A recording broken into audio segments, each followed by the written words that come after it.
everyone. Thank you all for coming down tonight. We are live from Books and Books in Coral Gables, Florida, so a note to our internet audience watching at home, if at any time during the presentation you'd like to purchase a copy of tonight's book, you can just call the number on your screen. We'll take care of that for you. We'll have the author sign it for you, and we'll ship it to you wherever you are in the United States free of charge. This evening, Books and Books is happy to present Mr. Matt Ziselman and his new book, Hounded, The Lowdown on Life from 3 Dachshunds. Got Lowdown, I like that, don't think I? Yes.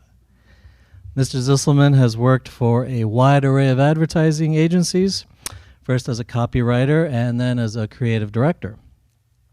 In this charming and humorous memoir, Matt's life has gone completely to the dogs, courtesy of his 3 Dachshunds, Baxter, Maya, and Molly. By sharing the antics any dog lover will relish, along with memories of his own life, Matt weaves a canine-inspired, common-sense tapestry of life lessons. Neither a pet book nor a people book, Hounded offers the best of both, poignantly illustrating the special relationships that Matt has with 3 very special dogs. Here to tell us more about it, please give a very warm welcome to Mr. Matt Ziselman.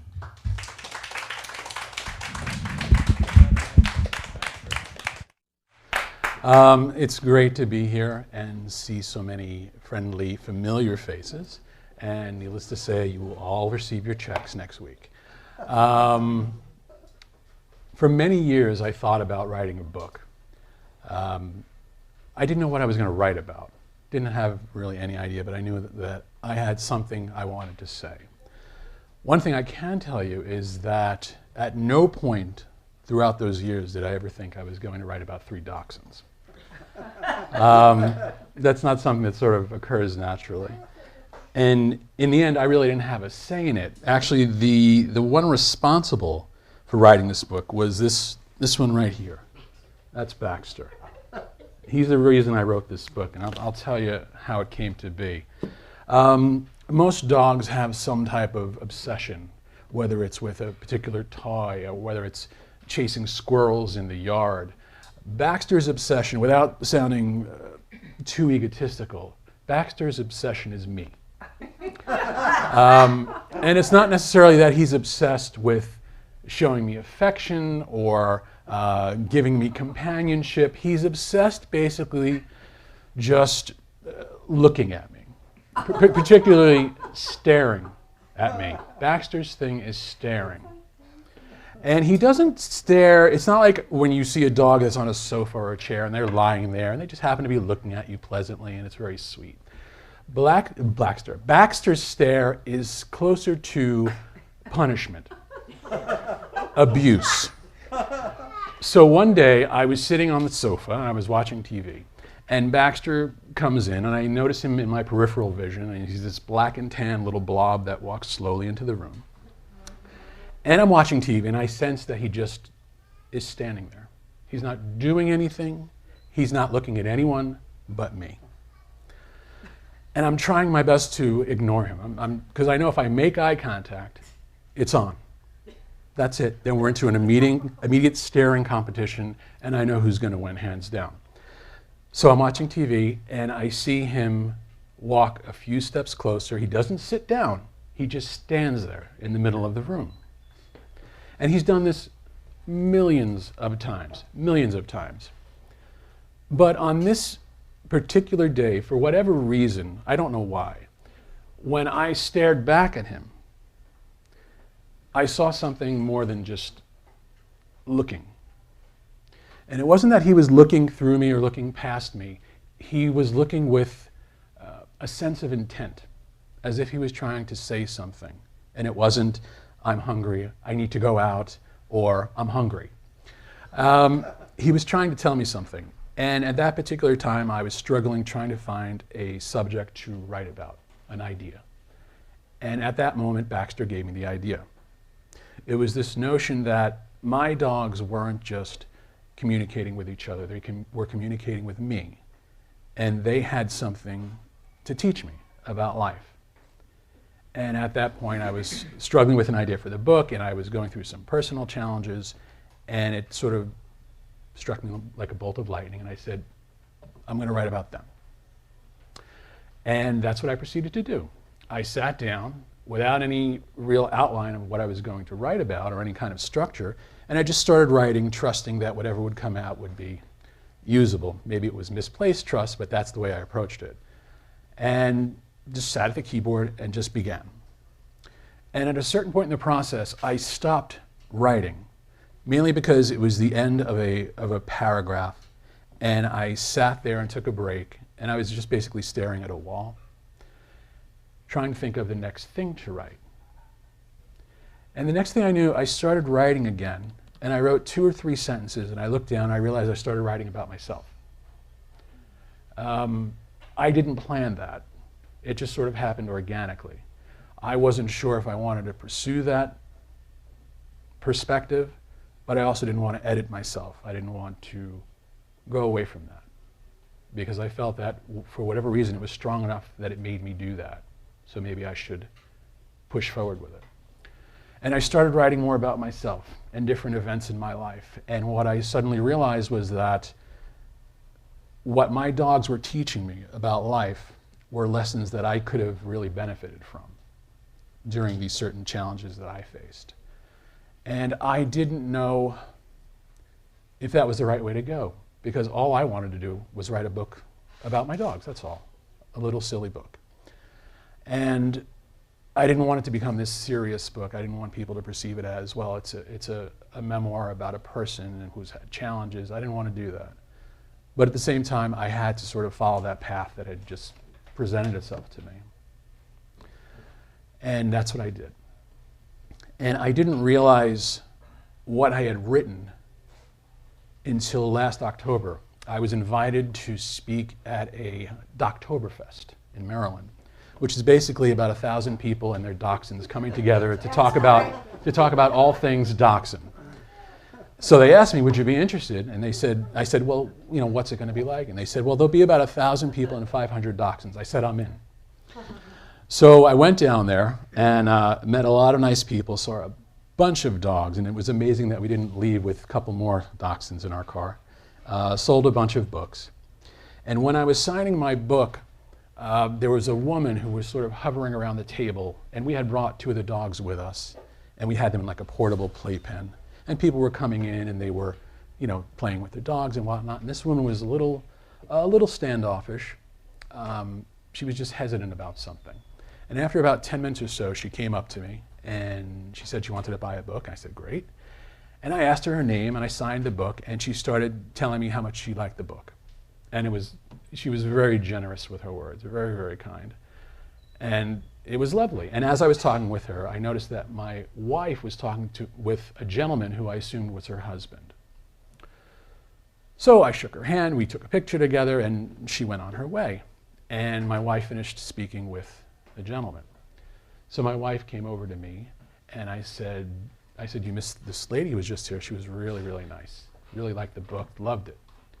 And she said to me, well, I was talking to her husband. And I said, well, what did he have to say? And she said, her husband was telling me that over the past several years, this woman was in a very, very deep depression, really struggling with life. And nothing was really sort of jarring her out of her mindset that she was in. And for whatever reason, she read the book, and the way he put it, it lightened her. And she found some, the way he said, you know, light in the dark. And he kept saying to my wife, you have no idea what this book meant to her. And it was wonderful because in my mind, I'm thinking, well, you're talking about this little silly dog book. And he said to my wife, well, you have to understand that for certain people, it's not going to be a dog book, it's going to be a people book. And that's what you wrote. You wrote a people book. So imagine my surprise when I heard that. And it was a very pleasant surprise. And that's when I realized that it all depends on who's reading the book. And some people will see it and it'll be a dog book, and some people will see it and see a people book. And that was probably, I've been very fortunate to receive a lot of nice reviews about the book over time. And that was probably my favorite. It was probably the shortest, but definitely my favorite. What I'd like to do now is read a chapter from the book. And just as a point of reference, this particular chapter has to do with Molly. And she's our littlest dachshund here. Yeah. Okay. Now all I have to do is find it. Bear with me.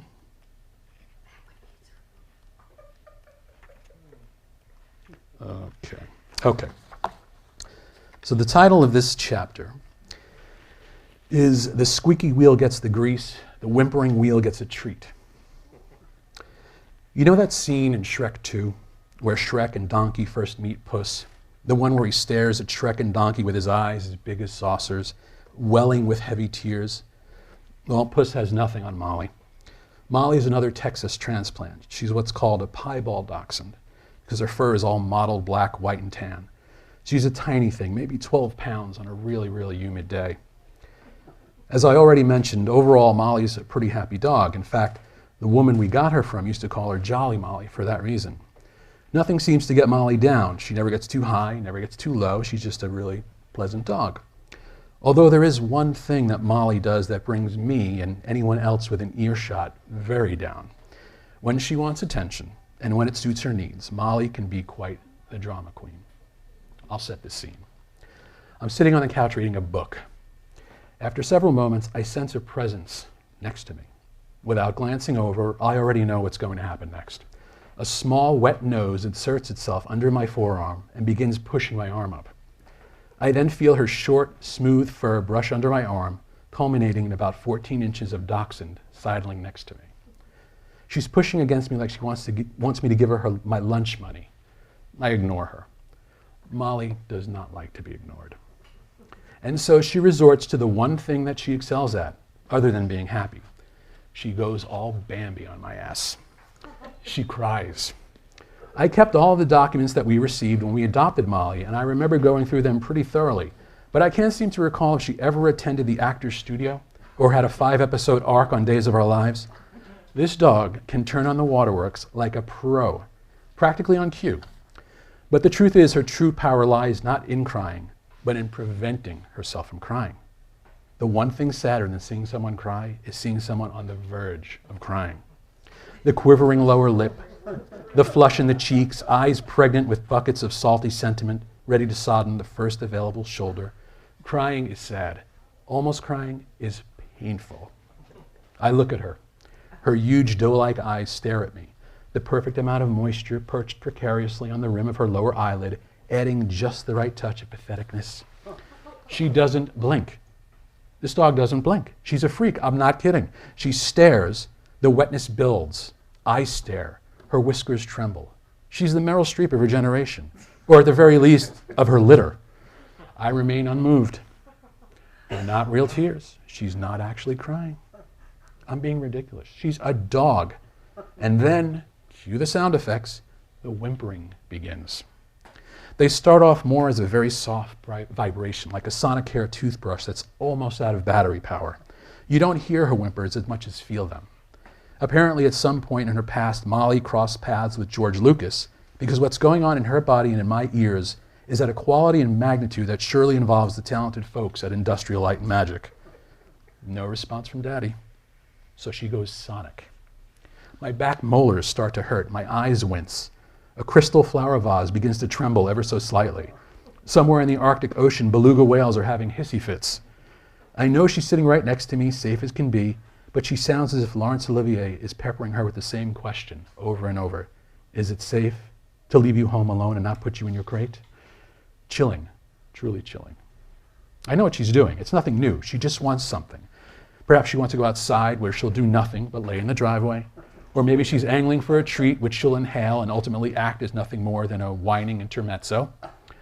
Or she's whining because she wants attention. Those are the possibilities in their entirety. Molly has a very short menu. Don't give in, Matt. Molly, stop it. Eyes welling, welling, welling. Keith Moon is doing a solo on my eardrums. Matt, don't. We go outside. Turns out it was lying in the driveway whine. Shocking. I think she's actually smiling at me. What can I say? I am but a mortal man, and more than a little jealous. When Molly wants something, she uses everything in her arsenal to get it. Me? I sit there waiting for the cosmos to bring things to me. I guess there's something to be said for saying something. Not that I would know. I can't say for certain, given the passage of time and the failing of memory that goes with it, but I can't seem to recall ever being told to shut up. I don't mean in conversation. Of course, I've had my share of, dude, shut the hell up and be quiet. You don't know what you're talking about. What I mean is that nobody has ever told me to shut up because I was simply talking too much. I'm not a mute. I'm not an Ellen Jamesian from The World According to Garp with a little pad and pencil hanging from my neck. It's just that given the choice, I prefer listening to speaking. Turns out I'm in good company. Thomas Jefferson was notorious for saying little in the way of conversation or commentary. Turns out he was a bit more comfortable with the old quill and ink. Safe to say he got his points across rather well, wouldn't you agree? The Godfather wasn't much of a great conversationalist, and yet through coercion and intimidation and the odd assassination or two, he let people know what he was thinking. You got a problem with that? I didn't think so. I speak when I have something to say, and when I'm done, I stop speaking. I'm pretty sure that's how it's supposed to work. What's really sad is that I come into contact with far too many people who don't seem to have any issues with continuing to speak long after they have anything of interest to say. Oh well, that's just Matt. He doesn't talk much, is a pretty common comment on my silence. But I'm fine with it. It's just the way I am, which is not to say that my lack of verbosity hasn't come back to bite me in the ass on more than one occasion. If nice guys finish last, then guys who choose not to talk a lot finish just a few scant paces ahead of the nice guys. But hey, at least I'm not one of those losers, right? I've been in many situations, particularly in my career, where I should have said something, should have made my position known, but I didn't. Times when I knew that the general consensus wasn't my consensus, but chose to simply go with the rest of the herd. And I've had moments where I should have tooted my own horn, assumed someone else would toot it for me, and was left totally tootless. I don't like confrontation. I'm sure that's been a big part of it. If you don't say anything, then nobody can debate you on it. And if you don't debate, you can't lose that debate. I guess I've always felt that in time things would always work themselves out, that I would at some point get the recognition I was due. For the most part, I'm still waiting. Things changed for me. Well, I changed for me when I was 19. And as with so many moments of change, it was a change born from a death. My dad was not what you would call a wallflower. Born and raised in Brooklyn, my dad had a personality as big as the borough he called home. He was boisterous and engaging, fun and friendly, and as most dads seem to be in their child's memories, afraid of nothing, which is to say he was nothing like me. Shortly after we moved to Long Island, when I was around 12, I joined a local football league. The team used to practice on a large field that separated the grammar school from the high school, and on one side of that field were a row of houses. One of those houses was mine. And on the other side of that fence that ran the length of that field, through every practice, was my dad. Through every sprint, pass, and huddle, he would stand there smoking his cigarettes, exhorting me through my drills. And with every "attaboy, Matty," I want to seep into the cleat-churned grass and disappear. Dad, can you please not yell so loud? I would plead. I told him it was breaking my concentration, when in reality it was breaking my will to live. I was beyond embarrassed. I felt like a spotlight was being shined upon me, emphasizing every block I missed and every ragged breath I drew. In other words, I was trying my best to do what every 12-year-old boy tries to do when among other 12-year-old boys, not stand out. And he was this loud, and I mean really loud guy, not more than 50 feet away from me, doing everything in his power to the contrary. How can he be my dad? I'd often wonder. We're nothing alike. Maybe there was a mix-up at the hospital, and my dad in reality was a quiet, somewhat bookish British expat whose idea of a good time was sequestering himself in a wood-paneled library in front of a crackling fire while thumbing through a first edition of Finnegan's Wake. Alas, my birth certificate and my mother's undying defense of the fine folks in the maternity ward at Maimonides Hospital in Brooklyn, New York, proved fairly conclusively that this was not the case. Apparently, the lunatic on the other side of the fence was mine. But only until I was 19. My family had recently moved to Los Angeles after my parents purchased an automotive repair franchise in Hollywood in an attempt to give their 3 sons a better sun-kissed, palm tree-lined life. We absolutely hated it. We hated that it felt foreign. We hated that our friends were now 3,000 miles away. My brothers hated being the new kids in school, and I hated trying to maintain a relationship with my girlfriend over the phone, a relationship that ended only a couple of months after we moved into a 3-bedroom apartment in Sherman Oaks, a suburb of Los Angeles. I have a very vivid memory of lying in one of those bedrooms one night, pining away from my now ex-girlfriend, listening to a local FM station that specialized in Steely Dan, the Eagles, and Fleetwood Mac. I even remember the exact date, not because I have some remarkable ability to remember dates. Most people my age remember that date. Many people remember it. December 8th, 1980. The music abruptly faded out. The DJ came on to somberly announce that John Lennon had been shot and killed outside the Dakota in New York City. Up to that point in my life, I experienced the odd moments of sadness. But that night, in that awful bedroom, hearing that terrible news, sadness proceeded to bend me into a fetal ball of temper and tears. It wasn't long after that awful night that we all agreed that California just wasn't for us, and we'd go back home. All except one. My dad loved California. He took to it like a native. He marveled at the weather, the friendliness of the people. Mostly the opportunity was affording him to provide a better life for his family. And he simply could not understand how anyone could not, as Randy Newman sang at the time, love LA. But we didn't. So after much discussion between my parents, it was decided that we'd sell the shop, move back to New York, and start from scratch. My mom, brothers, and I were ecstatic. My dad was basically resigned. The plan was that we would all move back home, except for my dad, who'd remain out there to sell the shop, and then join us back in New York. My mom quickly found an apartment in a two-family house back in our hometown of Valley Stream. My brothers started school again, and I debated whether or not to enroll in a local college. The truth was I wasn't sure what I wanted to do with myself. The whole California situation left me pretty rattled and unsure what path my life would or should take. Fortunately, the college decided for me. I missed the cutoff date to enroll, which left me with nothing but time on my hands and no productive way in which to fill it.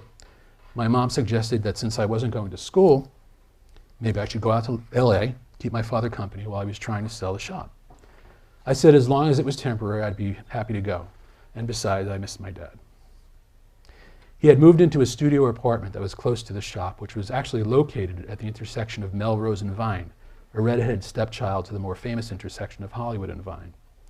I spent a lot of time in the tiny apartment watching bad daytime TV and talking on the phone with my mom, keeping her informed of my dad's efforts to get the both of us back home where we belonged.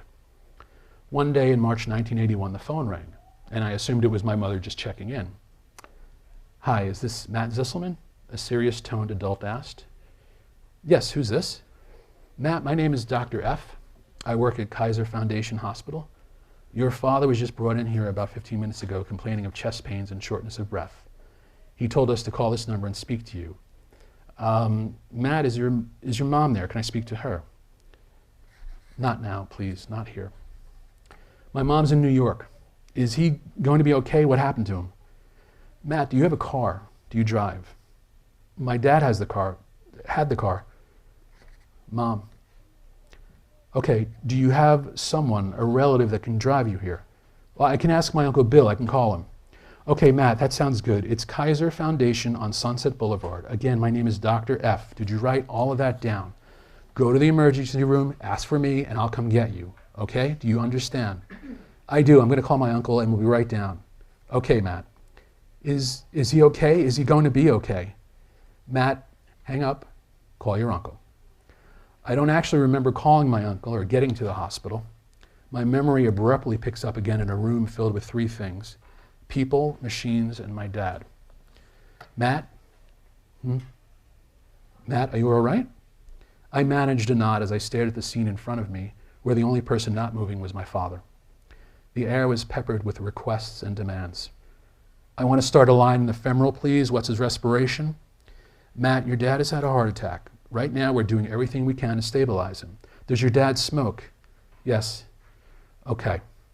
Can someone please give me a blood ox level?" "Do you know if he's on any medication?" "I don't know." He leaned away from me and whispered something into a nurse's ear. "Matt, where's your uncle?" "He's outside parking the car. He's coming. What's happening?" "Matt," he began while gently pulling me just outside the door of the room. "We're doing our best right now to help keep your father alive, but he's very sick. I want you to listen really carefully to what I'm saying.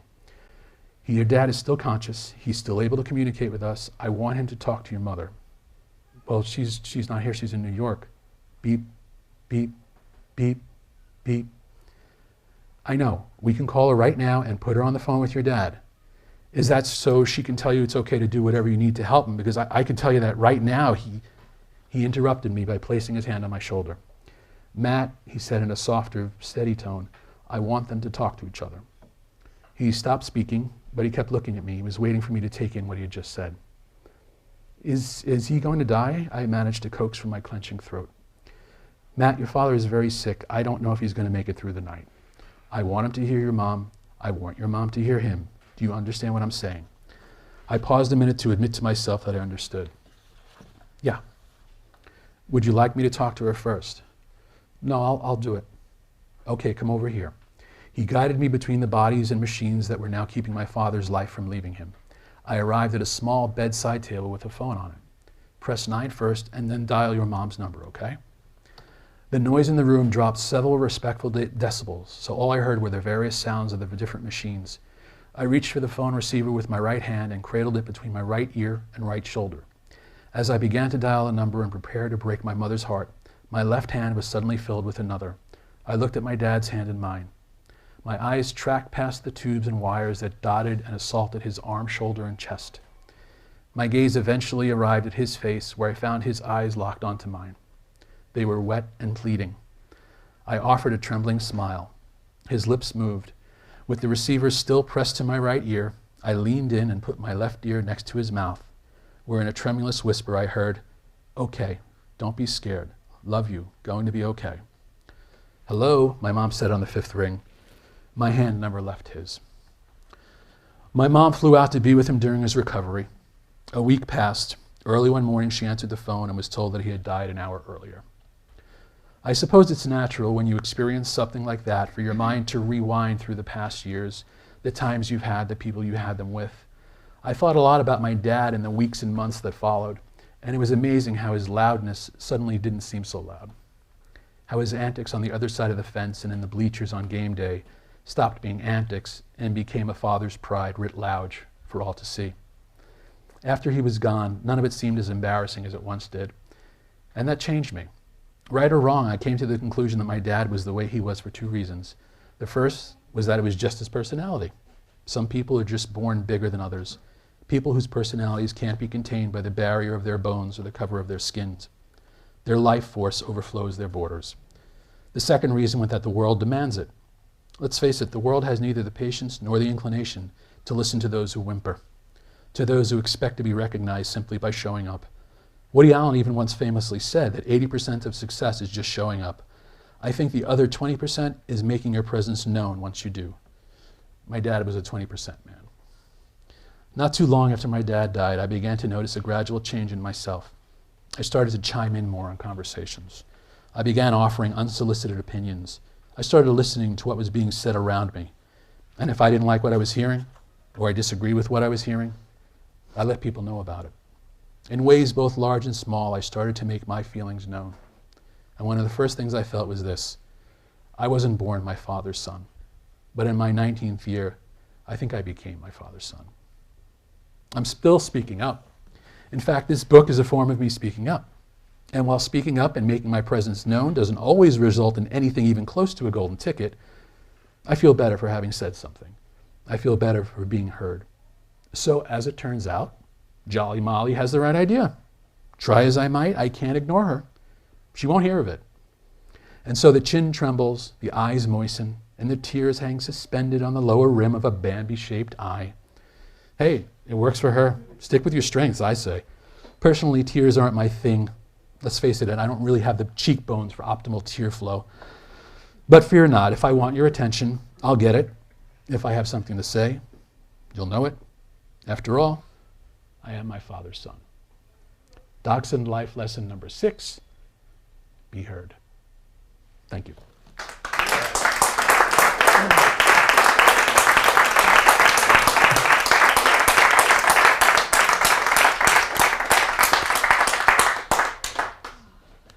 And happy to answer any questions or comments or anything anyone might have about their doggies or the Heat game. Well, okay, well, I thank you all for coming. It really means a lot to me. So thank you very much. All right. All right, folks. Well, if there are no questions, then a reminder for our internet audience at home, there's still time for you to call the number on your screen. purchase a copy of the book, we'll have Matt sign it for you, and we'll ship it to wherever you are in the U.S. free of charge. Also, a reminder that all of our live streamed events are archived. So you can visit the Books and Books website, go to the live streaming link, and any author appearance that's been broadcast here from the store will be saved there for you to watch at your convenience. For those of you here in the house, we have Hounded for sale at the counter over there. Matt's going to be signing over here at the table to the left of the podium, and that was a great reading. Please give Matt another hand. Thanks very much.